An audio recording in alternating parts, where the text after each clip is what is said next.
Did you know that you could have a tender, juicy, competition-ready brisket in only 5 hours? Well, I didn't, which is why I'm gonna make a hot and fast brisket on my Weber Smoky Mountain to try it out. So because I've never done this before, I'm gonna be using Harry Soo's Hot and Fast Brisket Fundamental video to guide me. And once it's done, I'll let you know how it compares to a traditional low and slow brisket on the Weber Smoky Mountain. So enough talk, and let's do this thing.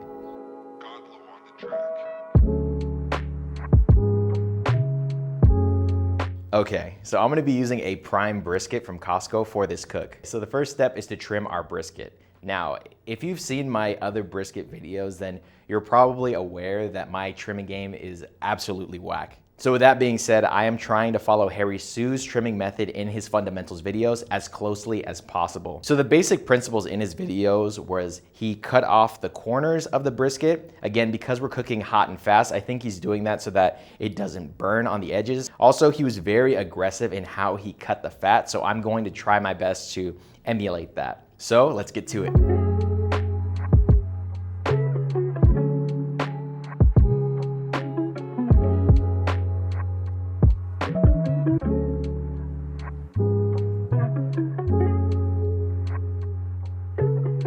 Okay, so this is definitely the most aggressive I have ever trimmed a brisket before. There is so much waste here, but again, I'm just one man, and I'm probably going to be eating this brisket with 2 to 3 other people, so I'm just trying to make the best product I possibly can using the hot and fast method. Also, I was trying to make sure that each part of the brisket is as even as possible. I feel like the margin of error is a lot smaller because our cook time is a lot shorter and our temperatures are a lot hotter, so I want to make sure that this cooks as evenly as possible, but this is all very experimental. This is my first time doing this, so we will see. Okay, now that the trimming is done, the next step is to season the meat. So again, like always, we're gonna go salt and then seasoning. And like always, you already know what type of seasoning I'm gonna use, my boy Meathead Goldwyn's beef rub. So if you've watched my other videos, you know how much I love this beef rub, and today I'm gonna let you know the secret of it. So come here. So the first step in making the rub is to buy his freaking cookbook. Got him, little Baba Booey.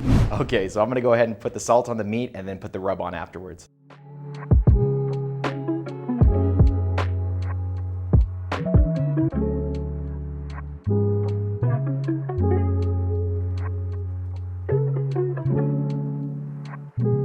So I'm gonna go ahead and get the pit fired up and then throw this thing on. So if you wanna know how I set up the Weber Smoky Mountain for the hot and fast method, make sure to click on the link on your screen right now.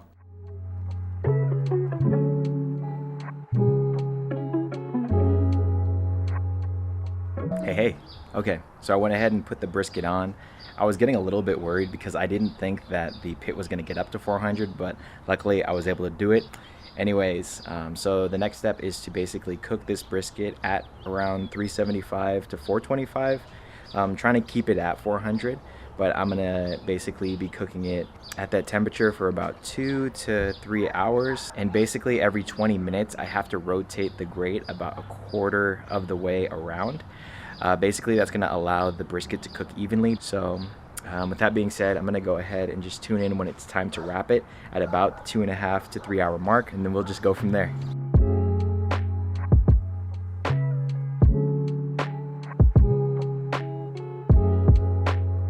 It's been about 2 hours and the brisket is ready to wrap. I'm actually really shocked at how well the bark has set on this brisket. I'm gonna go ahead and wrap this thing up. So in Harry Soo's fundamental video, he actually wrapped it in foil and put beef broth over it. However, I'm not gonna do that. I have a little bit of tallow left that I need to use as soon as possible. So I'm gonna wrap my brisket in the butcher paper with beef tallow on it. And then I'm gonna go ahead and wrap the butcher paper in foil. That way we can hyperdrive the cook. And then I'm gonna stick it in my oven at about 300 degrees. Harry Soo said you should cook it at about 275, but my oven sucks. So I'm doing it at 300. And then the brisket should be ready in about a couple hours. So until then, I will see you guys.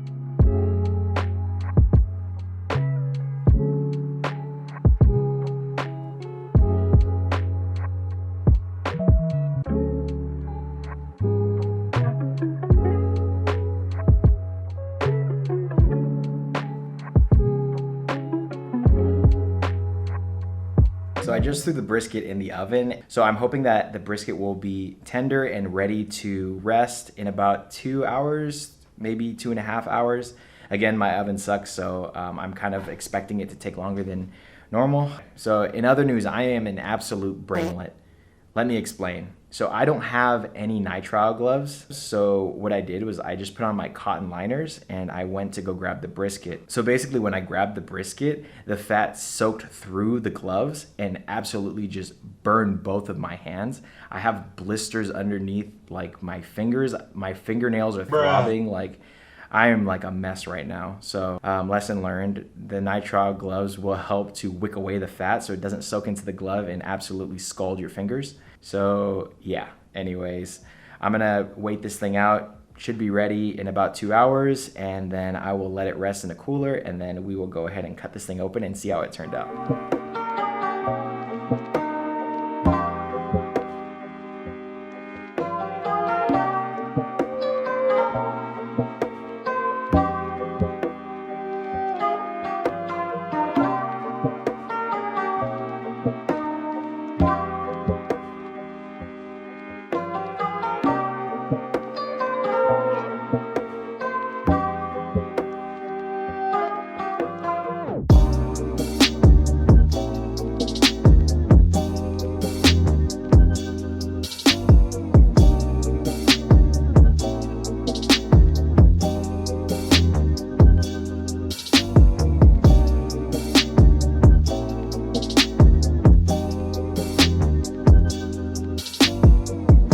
Okay, so now all that's left is to try the brisket. So right off the bat, when I was cutting this thing, I noticed that the flat was very dry. This flat is almost as dry as my very first brisket I made on Christmas. Let me just show you.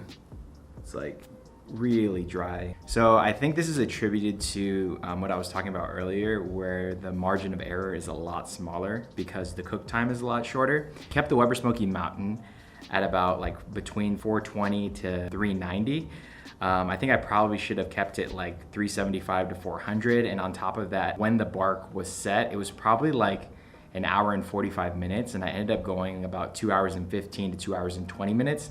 So I think that when the bark is set, when you're doing hot and fast, then you got to take this thing off because again, you're cooking at like, you know, over 400 degrees, you're gonna dry out your flat. So anyway, let's go ahead and try this thing. So we'll start out with the flat piece.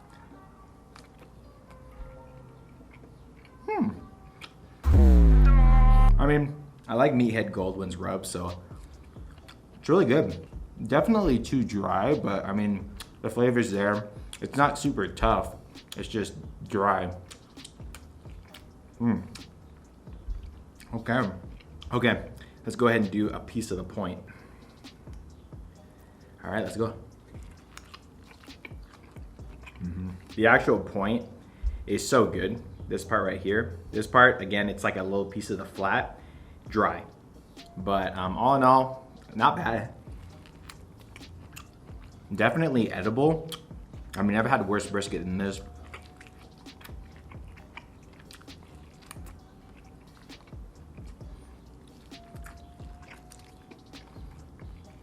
So for the last piece, I'm gonna go ahead and do one of these burnt ends.